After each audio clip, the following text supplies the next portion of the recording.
السلام علیکم ورحمۃ اللہ وبرکاتہ۔ امید کرتی ہوں آپ سب صحت و ایمان کی بہترین حالت میں ہوں گی انشاءاللہ۔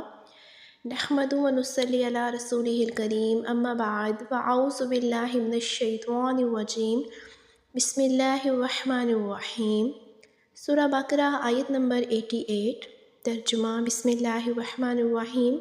اور یہودی بولے ہمارے دلوں پر پردے پڑے ہیں، بلکہ اللہ نے ان پر لعنت کی ان کے کفر کے سبب، تو ان میں تھوڑے ایمان لاتے ہیں۔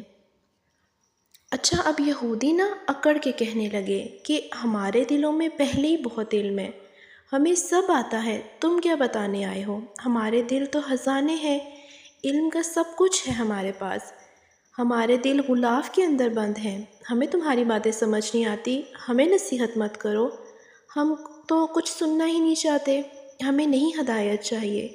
جیسے اہل مکہ بھی کہتے تھے کہ ہمارے دل پردوں میں ہے، تو اس کی طرف تمہیں بناتے ہیں اور تمہارے اور ہمارے درمیان ایک حجاب ہے، تمہارے اور ہمارے درمیان کوئی کمیونیکیشن نہیں ہو سکتی، ہمیں تمہاری باتیں سمجھ نہیں آتی، ہمارے سر کے اوپر سے گزر جاتی ہیں۔ اچھا، ایسا کیوں ہوتا ہے کہ حق بات سمجھ میں نہ آئے؟ ایسا کیوں ہوتا ہے کہ اچھی بات دل میں نہ لگے؟ ایسا کیوں ہوتا ہے کہ قریب رشتہ داروں میں بھی کمیونیکیشن ختم ہو جاتی ہے؟ جب دین کی بات آتی ہے تب دنیا کی باتوں میں آپ دیکھیں، لوگ گھنٹوں بولے چلے جاتے ہیں، ایک دوسرے کے قریب ہوں گے، ایک دوسرے سے خوب باتیں کریں گے، لیکن جیسے ہی دین کی بات آتی ہے تو کیا ہوتا ہے؟ ایک دم سے لیول ڈاؤن ہو جاتا ہے، جیسے کوئی دیواروں سے بات کر رہا ہے، جیسے کہ ان کی بات ہو ہی نہیں رہی۔ تو اللہ تعالیٰ فرماتے ہیں کہ اللہ نے ان کو لعنت کی ہے، اور جب کسی پہ اللہ کی لعنت ہو جائے، اللہ کی رحمت سے کوئی دور ہو جائے، تو پھر اس کے دل پر ہدایت کی بات اثر نہیں کرتی۔ یعنی کہ جب کوئی شخص ریجیکٹ ہی کرتا چلا جا رہا ہے، وہ نہ ہی کرتا چلا جا رہا ہے، اس نے ڈیسائیڈ کر لیا ہے کہ مجھے نہیں لینا حق، مجھے نہیں سننا، مجھے نہیں کرنا، تو پھر اللہ کی رحمت بھی اس سے ہٹ جاتی ہے، پھر اس کے لیے ہدایت کے دروازے بند ہو جاتے ہیں۔